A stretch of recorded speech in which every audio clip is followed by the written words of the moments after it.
I admitted to him that he could never fulfill the role of the partner I longed for. He didn't counter my statement. Instead, he gave a tender smile, collected his things, and exited my life permanently. My name is Rachel, and at 30, I thought for almost 5 years that I had deciphered the enigma of love. His name was Mark, a man who shunned extravagance and grand gestures, but whose dependability was steadfast. He'd bring me coffee during my late-night work marathons, fix a leaking tap before I even spotted the problem, and send flowers to my mother on her birthday without any nudge. Friends would remark, "Rachel, he's a gem. Don't let him go." For a while I nodded in agreement. But somewhere within the comfort and predictable cadence of our days, a quiet unease began to stir in me. The young woman who once dreamed of thrilling romance and unbridled passion started whispering in my soul again. I craved a spark, an adventure, a bond that pulsed with fervor. What I shared with Mark was reliable, but reliability began to feel like settling. It wasn't that Mark stumbled or let me down. It was that his steadiness felt repetitive.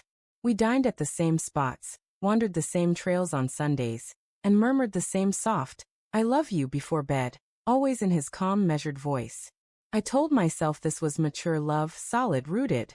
Yet, as I scrolled through social media, I saw couples jetting off on worldwide escapades, twirling in their kitchens at midnight, or gifting each other spur-of-the-moment plane tickets. I'd muse, why can't that be us? Why not me? Mark was my anchor, but in my restless heart, safety began to feel like stagnation. It all came apart on an ordinary Tuesday night.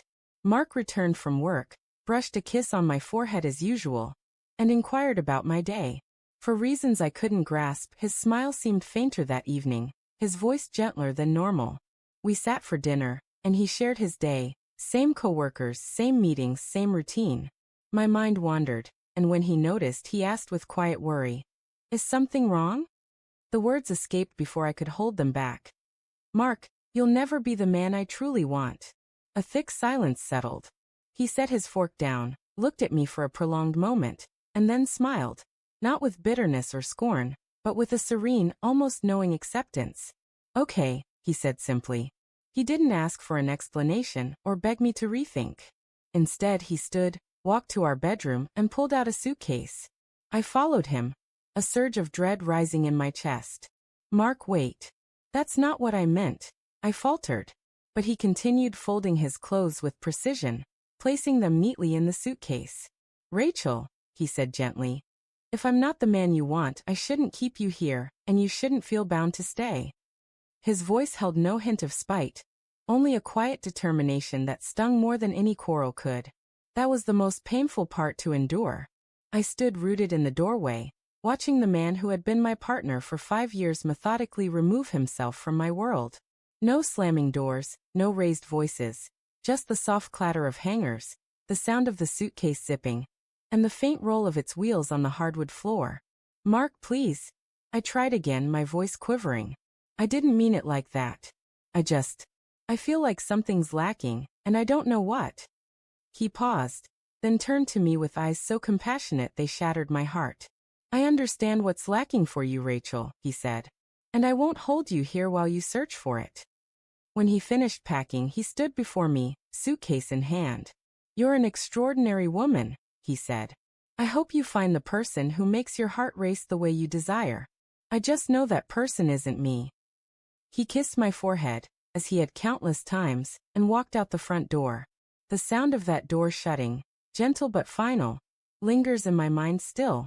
For the first week after he left, I persuaded myself I'd made the right choice.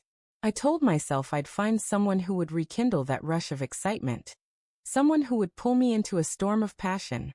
I even tried a dating app, but every conversation felt empty, every smile short-lived. When something in my apartment broke, a faucet, a shelf, I found myself longing for Mark, not just to repair the item, but to soothe the ache within me.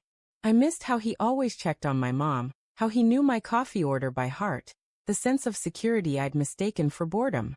One evening, about a month after he left, I found myself driving aimlessly. Before I knew it, I was parked outside his new apartment. The lights glowed warmly, and through the window, I saw him at a table, laughing with friends. He looked different, lighter, unburdened. It struck me then that he hadn't left broken. He'd left free. Perhaps, in some unspoken way, I'd given him the same liberation he'd offered me. The chance to seek what we both truly needed. I replay that night endlessly, wondering what might have happened if I'd held back those impulsive words. If I'd chosen satisfaction over yearning. But regret doesn't undo what's done. It only makes the burden heavier to carry. I told him he could never be the man I wanted, and maybe in some fleeting, misguided moment, I was right. But I've since realized that the man you need isn't always the one who sets your heart racing for a moment. It's the one who nurtures that flame with quiet dedication, day after day, for a lifetime. Have you ever pushed away someone who was right for you, chasing a thrill you thought you missed? I'd love to hear your stories. Perhaps together we can untangle the difference between love that lasts and love that's faded.